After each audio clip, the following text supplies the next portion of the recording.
إن كنت جزائري فيهمك أن تشاهد هذا الفيديو. قبل 7 أشهر نشرت إحدى المحتويات والتي كان فيها رد على أحد اليهود، ولكن جاء في المحتوى أنني قلت باللي الجزائريين لهم حرب سوف يخوضونها مع اليهود، ولكن ليس اليهود المتواجدين في فلسطين، إنما اليهود المتواجدون في المغرب، وحتى الدولة الجزائرية تعلم بهذا الأمر، لذلك العلاقات اضطربت كثيرا مع المغرب.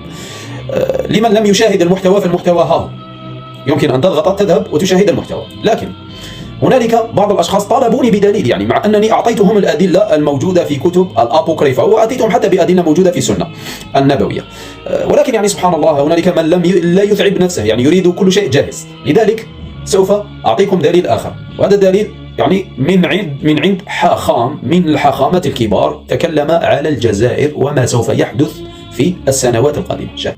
אנחנו רוצים צדיקים לומר דבר מעומק הלב. אנחנו גרים פה במרוקו, במלכות של חסד, מלכות של המלך, הקדוש ברוך הוא יאריך ימיו בטוב ושנותיו בנעימים, שכל כולו רחמים וחסד. וכל יהודי בעולם, ובעיקר יהודים שהם יוצאי מרוקו, שזה כמעט 1.5 מיליון יהודים יוצאי מרוקו, שזה כמעט 10 או 13% מכל העולם היהודי, זה יהודים יוצאי מרוקו שיש להם זיקה למרוקו.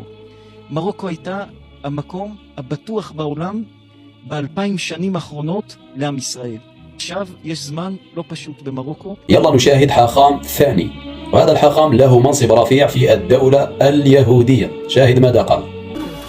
אנחנו נמצאים בבית הכנסת שבט אחים, בית כנסת האלג'יראית של עולי אלג'יריה בקריית גת. אני מגיעה לפה בגלל אבא. טוב, שבוע טוב. אני שמי יצחק סבן.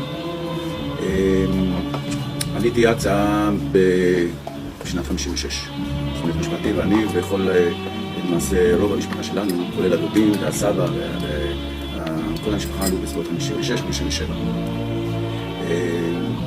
המשפחה שלנו באמת היא יוצאי יהדות אלג'יריה שגרו בעיר אפלו, וחלקם בעיר מזב, מה שנקרא גדיה, שזה למעשה שתי הקהילות הגדולות היהודיות שהיו بألجيريا يدور. تأكد جيدا أن طوفان الأقصى سوف يجري 3 مليون يهودي إلى المغرب، وسوف تقوم حرب ما بين الجزائريين واليهود المغاربة، وهذا قد يستعملون المسلمين لأنهم يعني سبحان الله لا يعلمون من هم هؤلاء الذين هم في السلطة.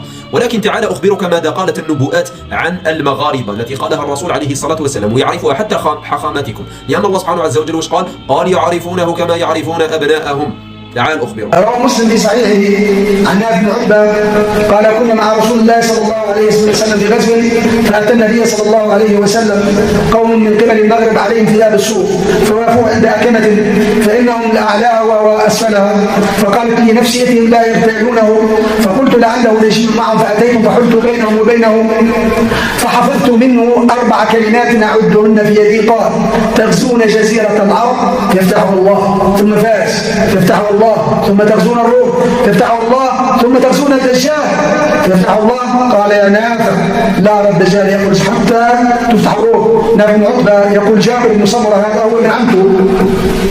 هذا الحديث هو في المغاربة. سمعت آخر الحديث ثم تغزون الدجال فيفتحها الله عليكم، سوف نقضوا عليه هو وأتباعه. ومن هم الذين في معتقداتهم أما أنهم سوف يملكون الدنيا مع الدجال المسيح الدجال؟ أنتم بدليل حديث الرسول عليه الصلاة والسلام يخرج الدجال من مدينة أصفهان فيتبعه 70,000 من اليهود عليهم الطيالسة، يعني أنتم أتباع الدجال نهايتكم سوف تكون على أيدينا بإذن الله. ويضيف الرسول ويقول لا يزال أهل المغرب ظاهرين على الحق حتى تقوم الساعة أو يأتي أمر الله. وقال أيضا رسول الله عليه الصلاة والسلام تكون فتنة أسلم الناس فيها، أو قال خير الناس فيها جند الغرب. احنا ما نعرف متى الساعة، لكن أنا مؤمن أن الساعة لن تقوم الآن حتى يقاتل المسلمون اليهود، فيقتل المسلمون اليهود، راح ننتصر. صدقوني إن هذا الجيش راح يكون مليء من إخواننا الأبطال من الجزائر. والله إخواننا الأبطال. والأهم فلسطين الحبيبة والغالية اللي ربنا جند لها الجزائر. وأعود وأكرر لحضراتكم شهادة خالصة لوجه الله أن الجيش اللي هيحرر أراضينا المحتلة هيبقى جزء كبير منه من الجزائريين. والأيام بيننا.